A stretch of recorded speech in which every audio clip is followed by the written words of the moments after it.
Калі з неба адлятає ночь, не спиняйся у дорозі.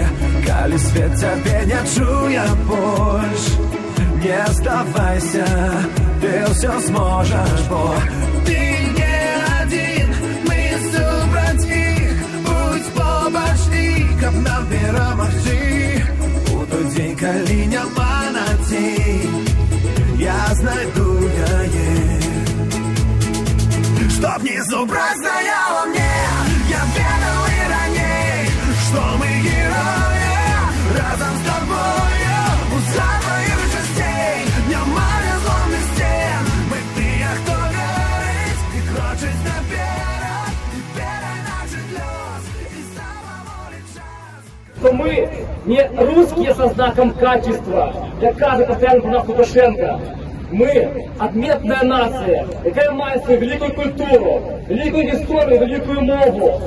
Тому давайте, люди, вспомним, что мы есть белорусы. И давайте не стараться этого. Давайте розмовляти на нашій мові. Бо мова зараз це наша зброя.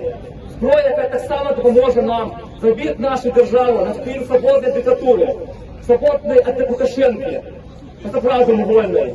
Тому давайте не стараться нашей мовы, давайте розмовляти на нашей мові. Давайте вспомним, что мы есть белорусы. Живе Беларусь! Живе! Живе Беларусь! Живе!